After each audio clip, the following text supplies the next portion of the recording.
Easy Tigers. I hope everyone's fine and dandy. Welcome back. As always, today I'm going to be exploring something that has, how should we say, I believe it will cement what I'm saying and what I've been saying about these air raid shelters cut out in World War Two and all this business. I've come across a couple of articles, come across a couple of websites online that are just backing up what we have been working out on this channel.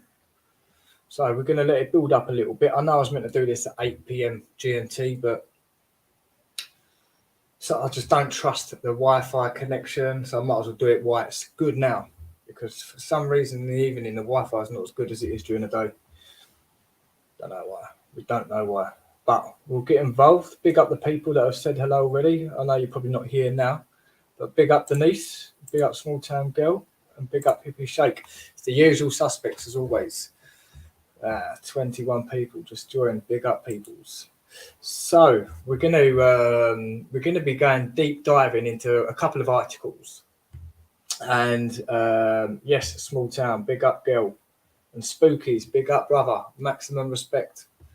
So yeah, we're going to be examining this stuff that I've come across. Because, in my opinion, I believe that World War One and World War Two were to change the narrative of the world and change the history books and change the surroundings. And when I mean the surroundings, I mean where we walk around, our background, like all the stuff that backs up history and things like that. So I believe that's the reason why World War One and World War Two went ahead. And because I heard something the other day actually that struck in my mind that why was the First World War called World War One? Like they knew there's going to be a series of wars, I can't remember where I heard that, but it was mad. Yes, Delirious Radio, what you got today? I'll show you in a minute, brother. But good to see you, mate. John Collier, big up, mate. Maximum respect, bro. The Maniac Vaughan's Truth Inc. Big up. Howdy, Big Paul. Or small but big, but yeah. That sounded weird. I didn't mean anything like that. I meant like, don't worry. Happy I woke up early today. Big up, girl. Richard, yo, from Norway. Big up, mate. I bet it's nice and cold in Norway right now. Blueface smiling. Big up. Morning Tiger from the central Illinois. Man, I'd love to go to America. I'd love to do a tour of America, man.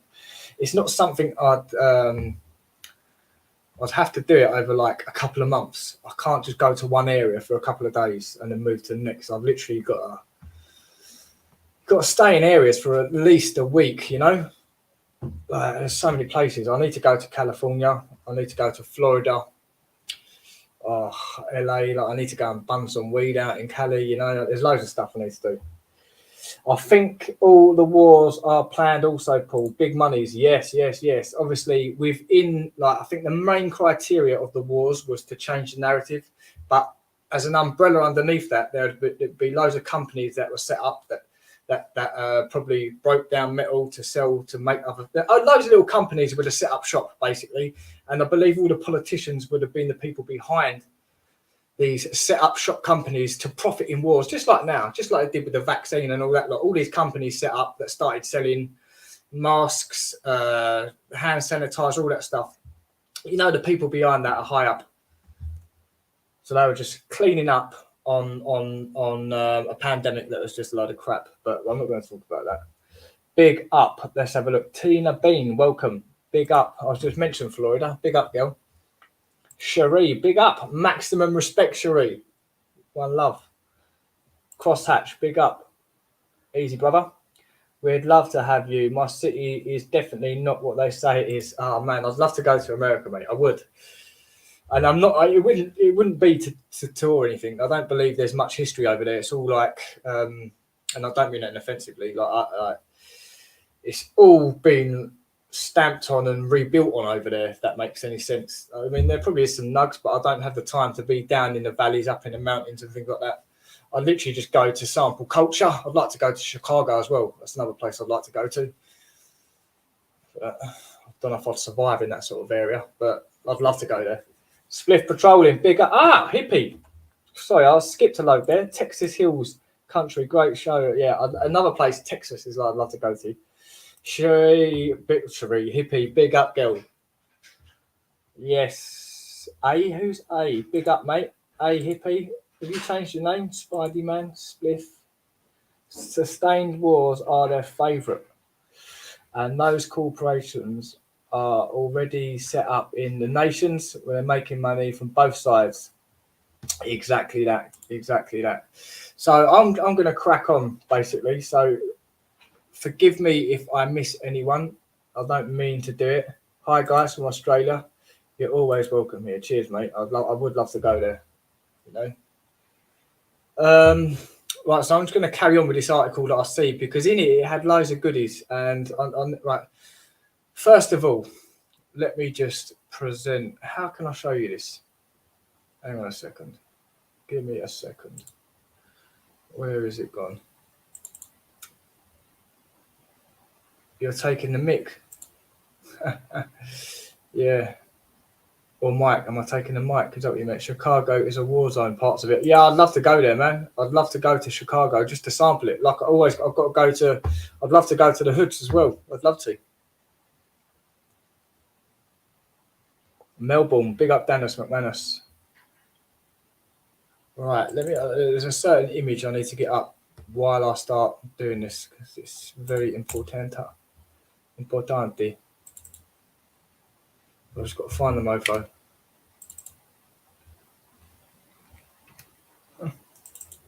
Oh, there she is. Right, if I just do that, close that, open this, and then I'm going to share the other screen. So, right, so this is import. Sorry, guys, clicking and clicking. Here he is. Here he is. Present, share screen. Nick N. Chicago isn't a war zone it's made out to be. Yeah, I believe they do that to a lot of places. They just put fear in people so they don't bother going there. The amount of times I've gone to people, yeah, I'd like to go to Egypt, and they go, oh, you don't want to go there? Well, it's because you're listening to the news, that's why. Right, how do I get that image up?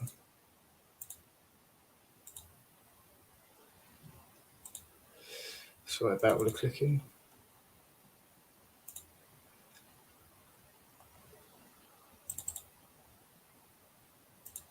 I've got so much stuff open here. Wow.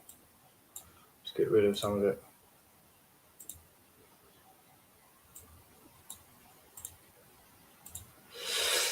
Right, so this is why I had to get this image up first. So this image that you're seeing here, ignore the two arrows. This is very, very, very important, by the way. Very important. And this is going to basically show you what I've been saying for the last few years. And it's just going to be incredible.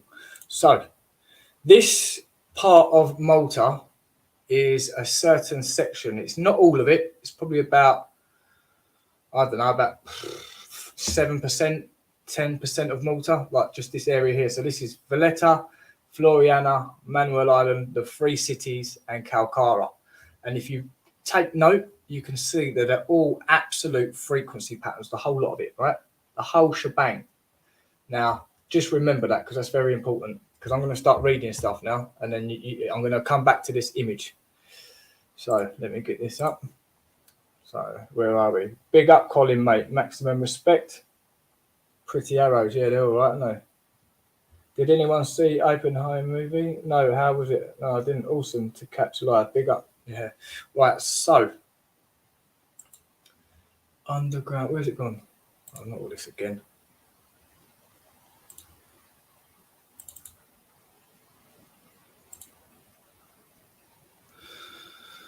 This one here. Because I've got some articles about people talking about Valletta Underground, and wow, it's gonna bring this up, share this. Sorry about this, guys, but now I'm gonna get to business. Windows, this one here. Steve Moody, big up, mate. Much love from California. I love your content, my man. Big up, mate. Maximum respect. Right, so I'm probably not going to see the chat now because I'm going to crack hang on. I love watching your stuff and I'm not advocating against police violence and abuse. Thank you for being interested and showcasing the facts that are much more in this world. Cheers, mate. Right, so I was just on Instagram the other day Last video on Malta. No, I didn't static in the attic. No, I'll have to check that out. So I'm just going to skip through this, right, and then I'm going to read it out. So it's just an article. Right, I'm not interested in this stuff here. What's interesting? This is important though, because the image behind me is this in the circle here. Remember, like I said, take note because this is Valletta, the three cities, and remember and this part here. This is very important. Because this here, what I'm going to read to you is going to show you that the air raid shelters that were cut out are not the ones that I've been showing you. They're actually apartments.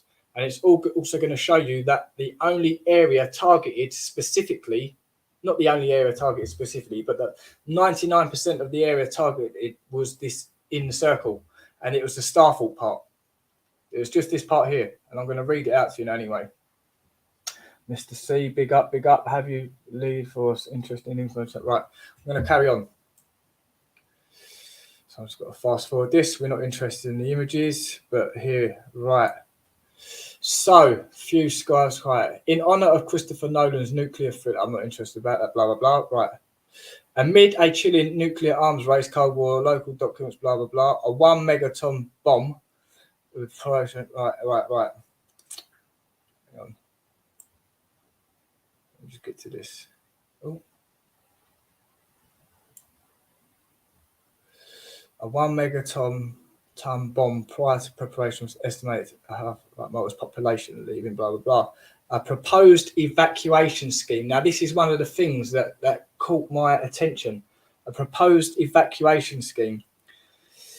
So, estimated in case of a bomb left injured, X-rays could drop potential death. Hang on.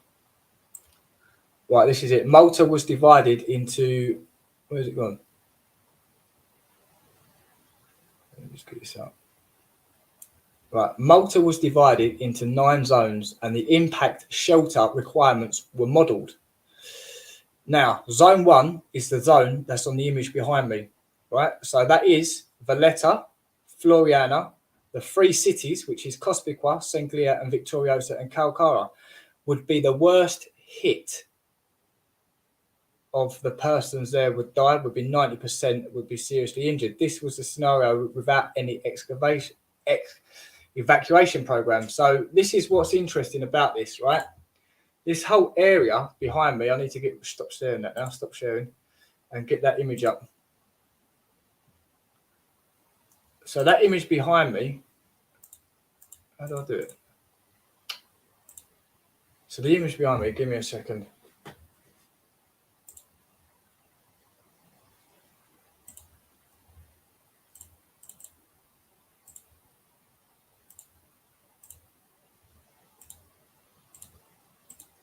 Right, so this image, this is the image that we were just talking about, and this is the one they said that's going to go absolutely bombed.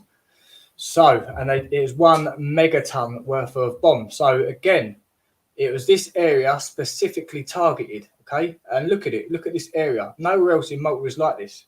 So do you think, Paul, totally, yo, big up Calistoga, big up, mate. Just sub to your channel, yeah, big up Giants under Malta, definitely something's going on. Paul, what's you thinking, bro? The magnets of the line structures of ley lines making. I don't know, man. I don't know. If you ran into one. Right. Cheers. Right. So this is what I'm saying. So they've specifically targeted this area in particular, which is very, very peculiar because also it says there is no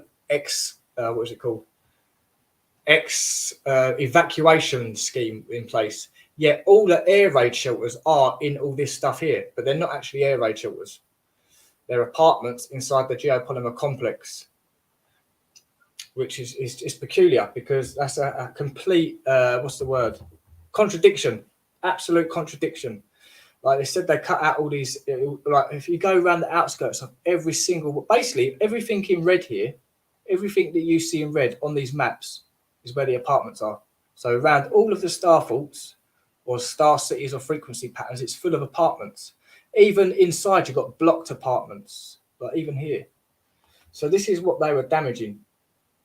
And this is what they were blowing up in World War II.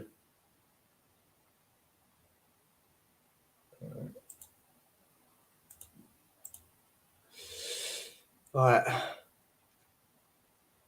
10 more powerful. Yeah.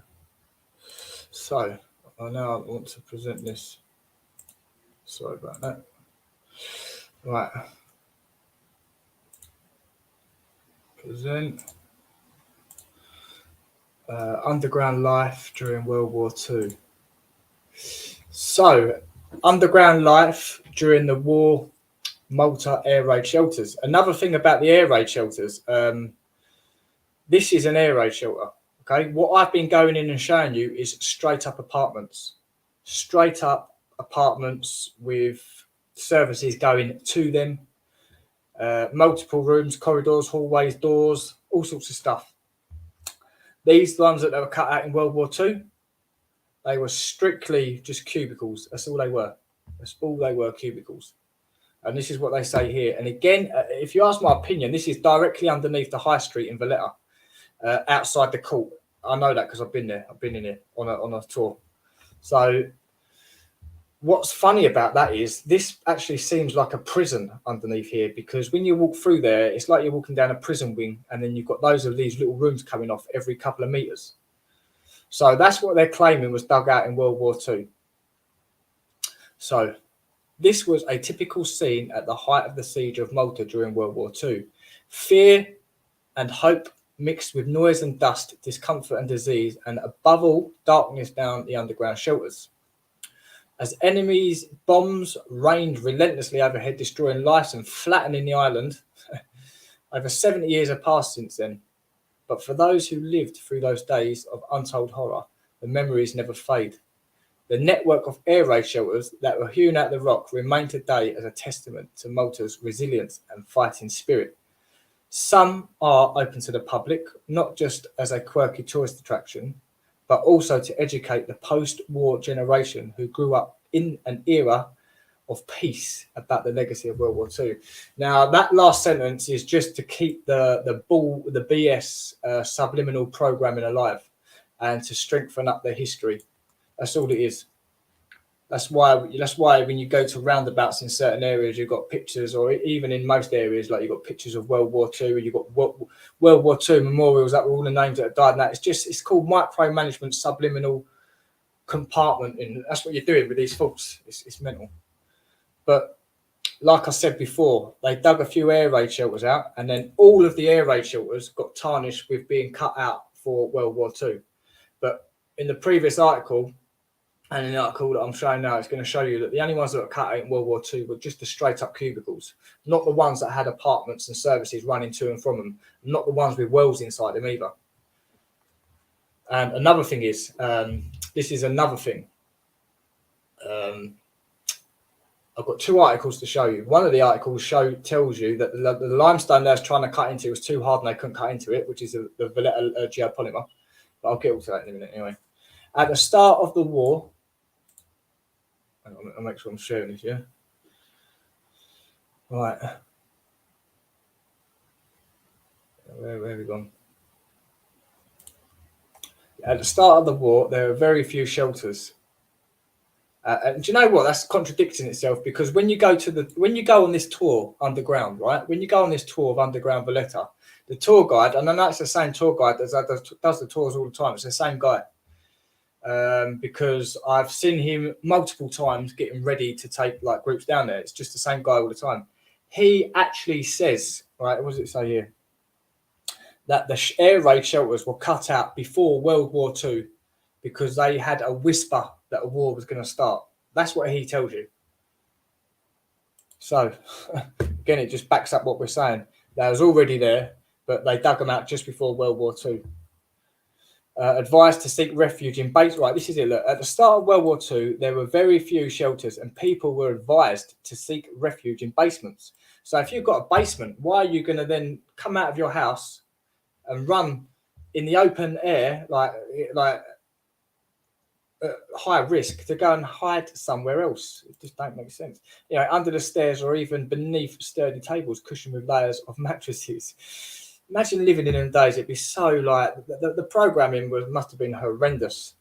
But I guess like we've all just done similar ourselves. We haven't gone through a world war, but we've gone through a a transition, the world transition during not World War II, COVID. Like, it's a different world now to what it was before, to what it is now. It's a different world. People are different, the different rules, different stuff. It's all different now. Anyway, as the conflict intensified, the excavations of rock cut shelters gained momentum, and by June 1941, there were 473 rock cut shelters, with a further 382 under construction, providing protection for 138,000 people. Let's do the maths. Like, that don't make sense, does it? 138,000 people in less than 850, or sorry, let's just say 900 air raid shelters. Bonkers. Providing protection. Right, anyway, thousands more also sought refuge in concrete or private shelters. By the end of the war, or the end of the year, government gave permission for private cubicles to be excavated within shelters. So that's when you're in some of these apartments, and you can see that they've tried to scrape out like another one, and you can see the difference in the wall. You can see that the wall that you're standing in is just like it's been cast and it's all flush. And then you can see where someone's tried to do something with like some sort of tools in World War II. And it says here, a job which was often undertaken by women and children. The Malta at War Museum at Couveport in Burgoo, Victoriosa, documents the ordeal of the Maltese and the Allies during the Blitz between 1940 and 1943, situated within the strategic Dockyard Creek off Grand Harbour. Burgoo was one of the most heavily bombed places, and I'll tell you what, it's one of the most. That place there is just pure GOP. All the bits that got bombed that we mentioned, so it's Valletta, Floriana, the three cities, which is Sanglia, Victoriosa, and Burgoo, and Calcara. Them three are humongous complexes made out of geopolymer.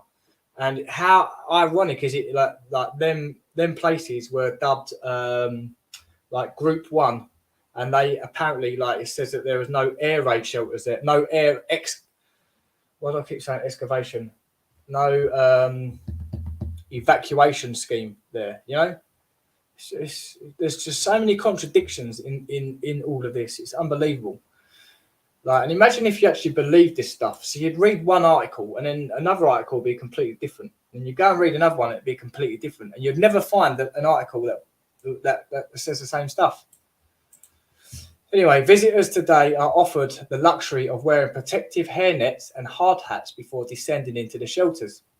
You're not going into the shelter, you're going into the complex, which has been built on top of. So they built the cities on top of these old world complexes. And the reason I'm saying that is because another thing is that there's over 1,000 water galleries under Valletta. 1,000 water galleries. Now, they were definitely not cut out for World War II. So my own parents, sorry. But in the dark days of war, people were lucky if they got away with their lives. My own parents spent part of their childhood in such shelters, and I went to experience it firsthand. Albeit, can you just imagine that though? Can you? Oh, mosquito.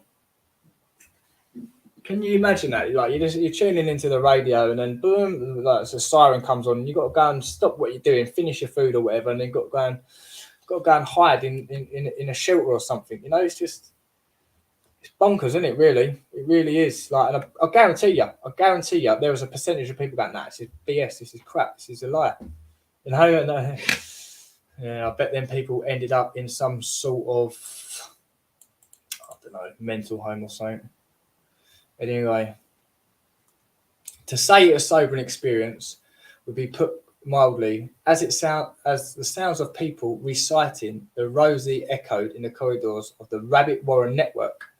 I got a sense of the fear of claustrophobia that must have been engulfed the shelters at the times.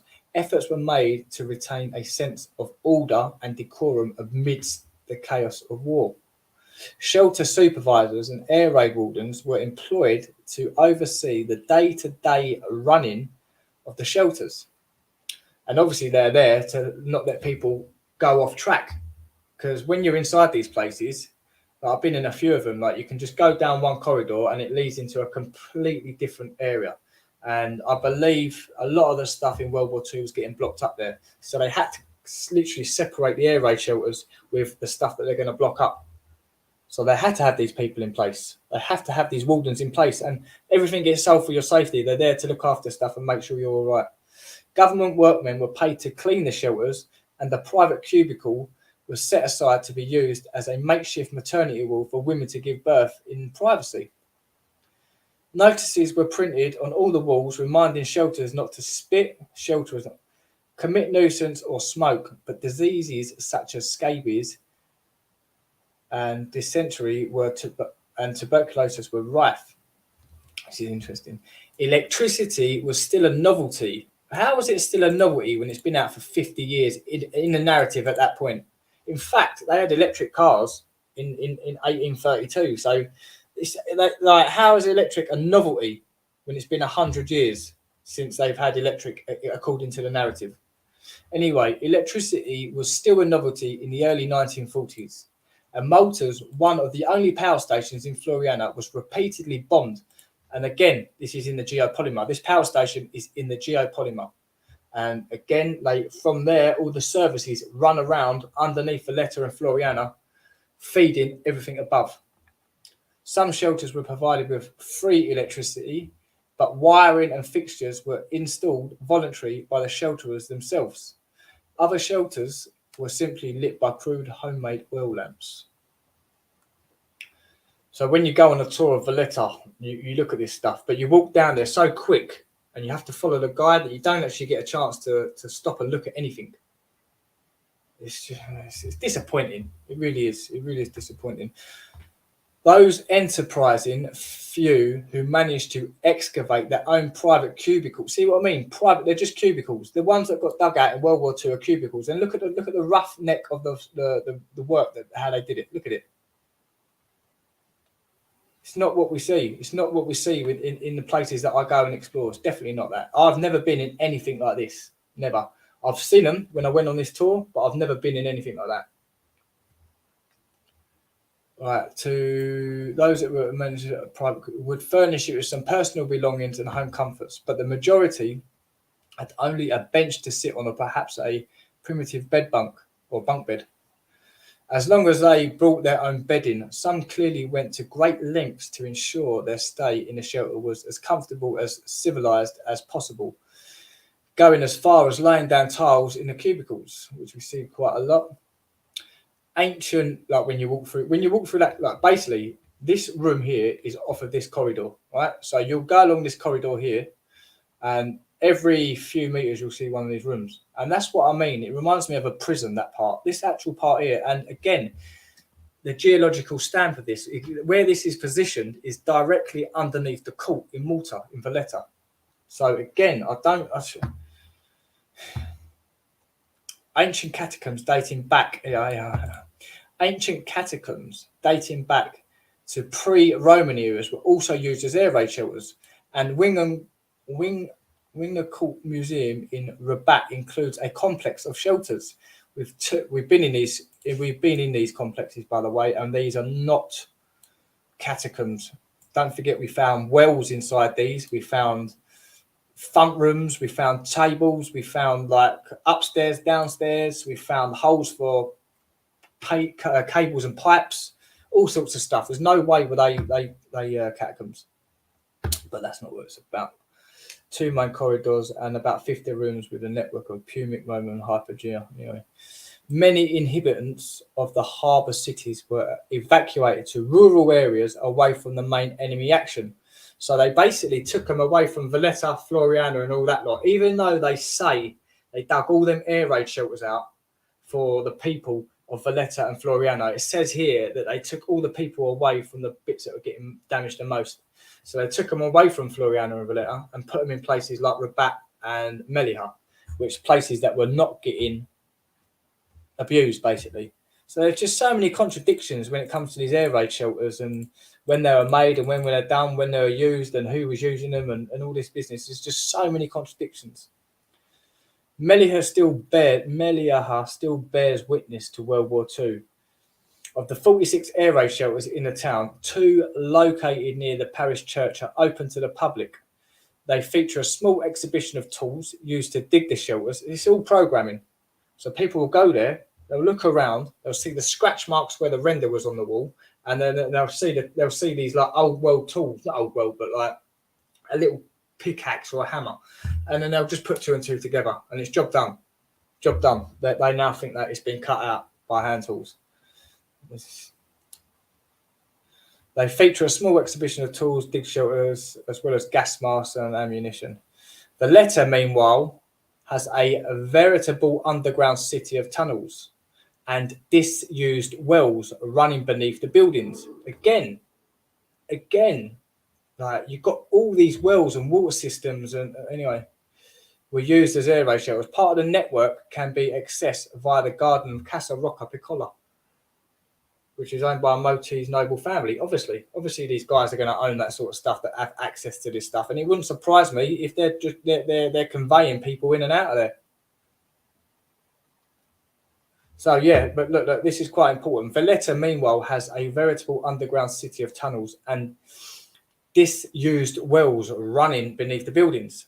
So all the buildings that are there before the new world was built on top of it was all connected to wells. So it was a complex that had flowing water, a complex that would take away your dirty water, and a place where you could store water. But again, there was a war and they all got cut out for World War II, even though there's disused wells running there beneath the buildings. Like, you know.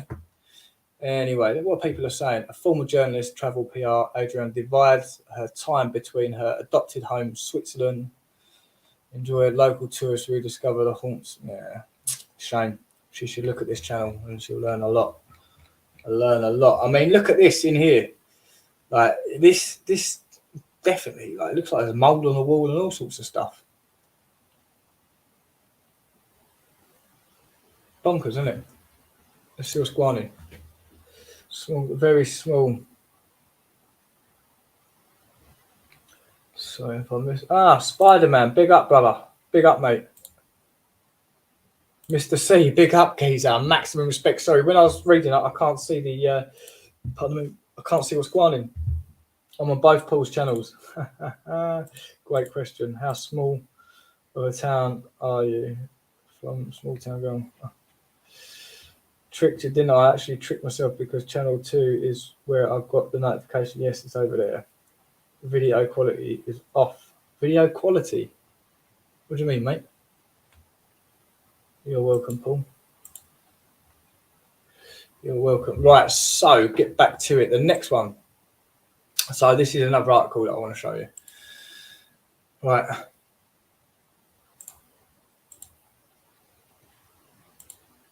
Share this one. And this one here. So again, the sequel, we're making sure it's sharing. Yes, we are. We're in business. Wars used to get rid and cover up ancient tech. Exactly that, mate. Exactly that. And a few other things as well. Ushering new restrictions, new laws, new acts, new stuff like that. Probably new taxes, all sorts of stuff. Basically, it's when they change the world, that sort of stuff happens. I don't know the actual members, but it's pretty small. More of a berg. Not focused. Huh?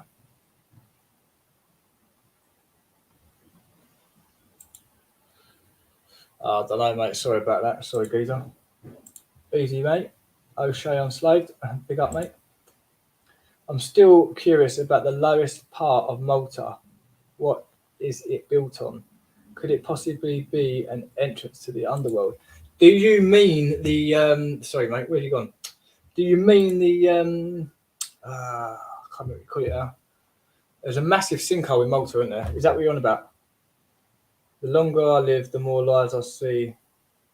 When the screen, full screen, it is fuzzy. Yeah. I think it's because the camera quality is not that good. I'm using the camera on top of the computer.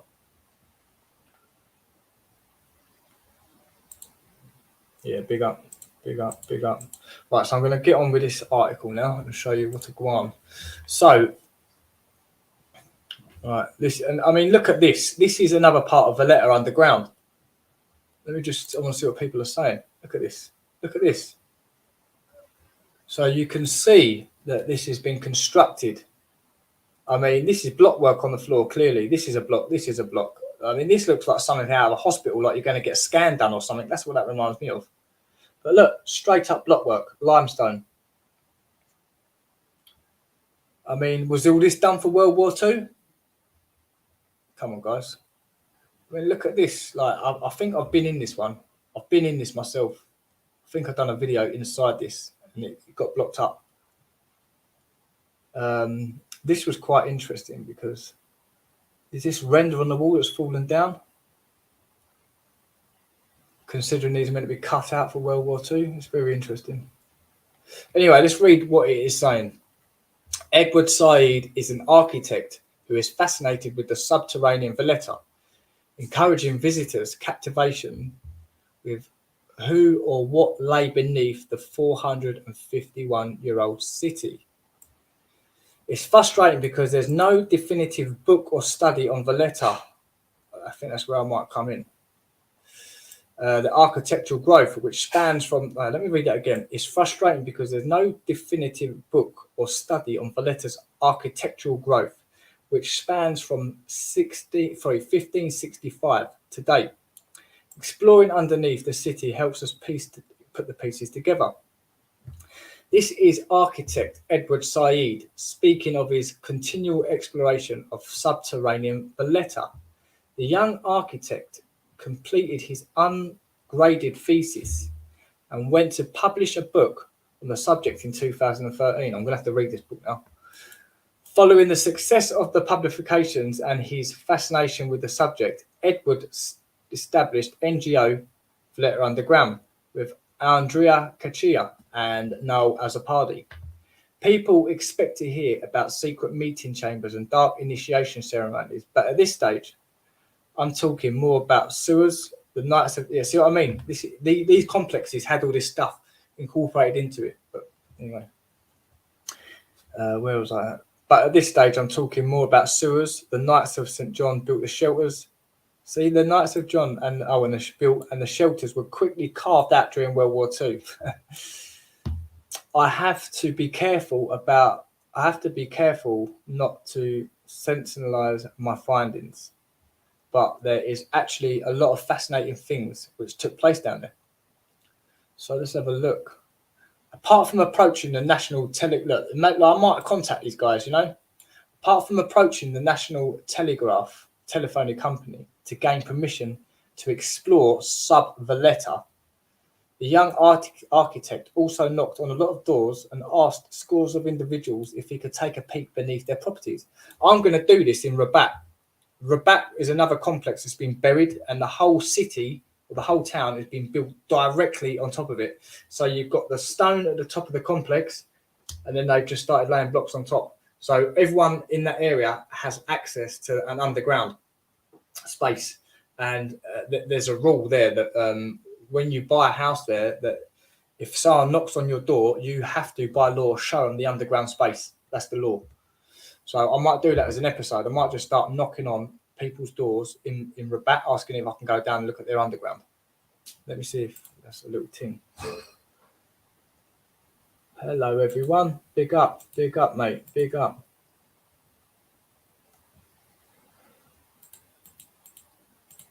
Anyone see what's going on in the news in Peru? Aliens snatching villagers? Nah, mate. All that cack it's a psyop.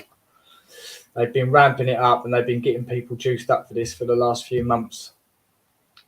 See, I think there's going to be something to do with like computers going down, banks going down. I think it's all leading to one thing, but we'll see. Makes me wonder. I don't think I mentioned aliens, mate. I don't believe in aliens or anything like that. I believe we're in an enclosed environment, maybe some sort of simulation. I believe in interdimensional beings. Yes, I've experienced that through DMT. So anyway, get back to this. Right, every house had to have a well in Malta in order to survive. So listen to that. So that the practice was to excavate a cistern first, then use that quarried stone to build the house. As a result are the infinite water reserves beneath the buildings of Valletta. So it just don't make sense, does it? So basically, they're saying that every house there that got built had to dig out a cistern first and then build over that cistern. But what's interesting is, like, you have to know where the water is, like, and again, the water has to be directed to that cistern. So unless you knew where the water flows were or something like that, you'd have a very hard job doing that, unless you just dug down until you hit the water, which could be a long way, you know. As a result, there are infinite water reserves beneath. Remember I said there's over 1,000 water galleries underneath Valletta. The Knights of the Order of St. John had come to Malta from all over Europe, amongst them learned engineers and all of the hospitallers. Together, they designed and built the highly sophisticated drainage system of galleries under each and every road in Valletta. No, they did not. They're claiming it. That was already there. It was part of the old world system. Still, at the start of the 19th century, when the British took reign, there was an outbreak of a plague. How convenient. How convenient. They found out that the system to be outdated and unsanitary. So basically, that system was being used up until the start of the 19th century. Then there's an outbreak of a plague. This is what they've done in London when they wanted people to stop using the fresh water supplies. Like, you could just go to the street, pump a bit of water and get fresh water. But what they've done was they actually put chemicals and diseases in there, so people got very sick and wouldn't go near it again. And then they closed down, and you had to buy the water from the government. This is exactly what's gone on here. So let me just read this again. The Knights of Malta, of Order, blah, blah, the Knights. That's all I'm saying. That's all they are. They're the Knights. The Order of St. John and all that's a mouthful. The Knights come to Malta from all over Europe. Amongst them, learned engineers and all of the hospitallers. Together, they designed and built. Listen, this is only meant to be 450 years ago, right? Is this because that's when Valletta was built, right? Then there should be some sort of design plans, receipts, material receipts. Like, there should be all sorts of stuff. Like, but there's nothing. Together, they designed and built the highly sophisticated. Because imagine that. Imagine doing this sort of work. That's humongous. Together, they designed and built highly sophisticated drainage systems of galleries under each and every road in Valletta. Still, at the start of the 19th century, when the British took reign, there was an outbreak. It's always the British, right, isn't it? There's a plague. I mean, this is what happened to all the tribes around the world. Like, I don't believe there's much tribes left now. You know, like, they've all been approached. They've all been killed off by some sort of disease, and all their knowledge nicked and then shelved. And now all that's got left on this world is going to be the Western world. Just complete controlled environment. Everything controlled. Your history, your future, what you eat, you drink, your money, what you spend, everything. Sewage water is not by any means all that flowed beneath Valletta. One instance is Mandaregio. When Valletta was being built, the Officio del Case, the then planning authority, had decreed that the inner harbour for the galleries, was to be located in the Marsamxett side of the city, and that the stone for the building of Valletta fortifications was to be quarried from that site, which took the name Mandaregio. So let me read that again.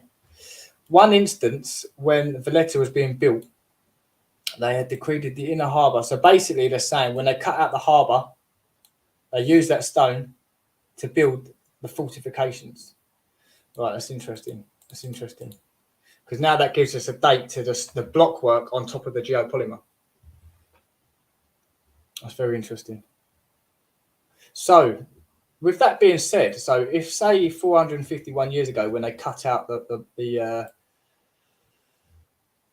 when they quarried out the harbour, is that the same time they sculpted all the geopolymer around Valletta then? Like, because when we look at this, when we look at the image in the background, It's all a frequency pattern.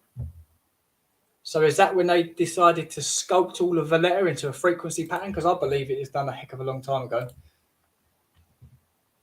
So anyway, look at this. What's going on in there? Eventually, the workers encountered. Look at this. This is it. Eventually, the workers encountered a stone of inferior quality, which was harder to quarry, and subsequently, it was realised that the space was too small to accommodate the entire fleet. Plus, the location was subject to the strong winds and currents created by the Maestrale. As a result, the site was abandoned and the main quarry for the city. So this is interesting. So they started to quarry it, but they couldn't quarry no more because the stone got stupidly hard. And I believe that's the geopolymer. So once they took away the skin, like the bit that's been damaged, you start getting to the solid parts of the stone, you ain't going to penetrate that. In time, 2/3 of the excavated quarry became Valletta's underground city slum. In time, 2/3 of the excavated quarry became Valletta's underground city slum. It is said to have homed thousands with families of up to 10 living in tiny underground rooms. Skip ahead almost 4 centuries, and the next major thing Valletta's underground spaces were used for bomb shelters. So hang on a minute. They're saying here, see what I'm saying? There's so many contradictions. So they're saying that Valletta was all dug out when they were excavating to make the stone for the city, right? And then they created all these cavities under the ground, and then it becomes slums. And then skip ahead 400 centuries, and then boom, the air raid shelters that were cut out for World War II. Valletta also has an underground railway, built in 1883, which connected Valletta to Floriana and beyond. So we've been in here and I've made a video on that, which served as an air raid shelter for over 5,000 citizens during the war. Edward notes that there were probably one toilet available during this time, which seems unimaginable. Today, the railway is used as a telecommunications cable corridor and still branches out into various war shelter filled with artifacts. Yeah, so I think the first video on my YouTube channel is me in the train station. So you should have a look at that because there's a lot of stuff going on there. You see all sorts of, you see geopolymer render. I even found an old free electrical dynamo machine in there that you wind up to get free electricity, and that must have been powering the lights there. But that was all there. That's the first ever video on my YouTube right now, or the second video. What is fascinating is that all sorts of abandoned things can be found inside these time capsules. Altars carved into the wall, personal effects such as toys, crockery, candles, and wine bottles. Now, this is interesting as well because this is a photoshopped image. Absolutely photoshopped. This tunnel actually, it's bonkers. It's absolutely bonkers. This actually sits on a platform, on a bridge like this. But they photoshopped it so it looks like it's out on the ground, which is definitely not out on the ground. Bonkers, isn't it? So I don't know why they've done that. And again, this is the geopolymer wall all the way up to here, apart from this gate that's made in blockwork, which they said was done 450 to 60 years ago. So when they cut out the quarry for the harbour, this is a stone that they use. So we know that this has been done 450 years ago, that part.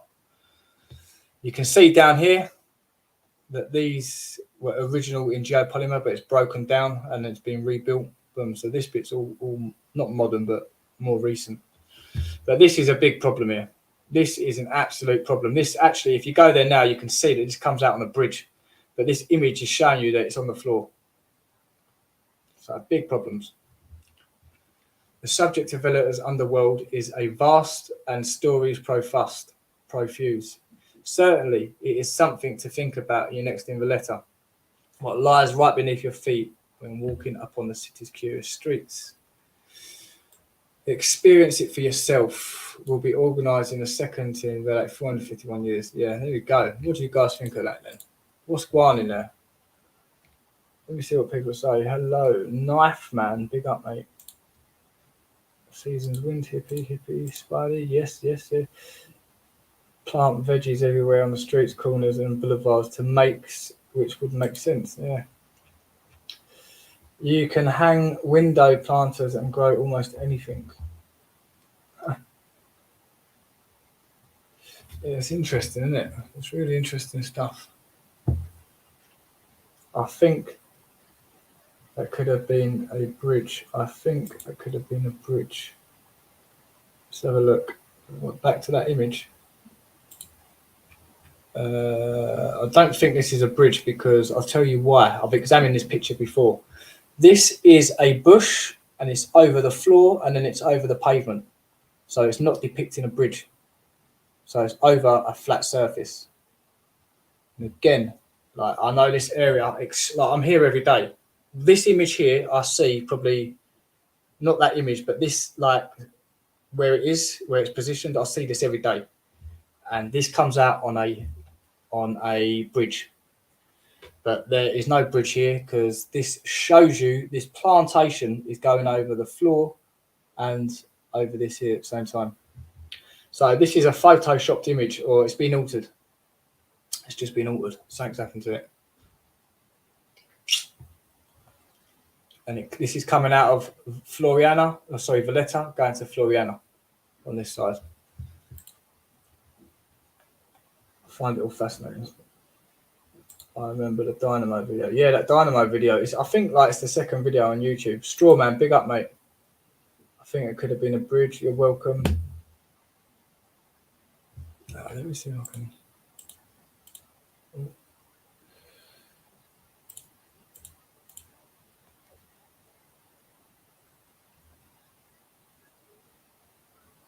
Oh, what about that? Spider-Man, big up. Yeah, big up Mr. C and Spider-Man for that.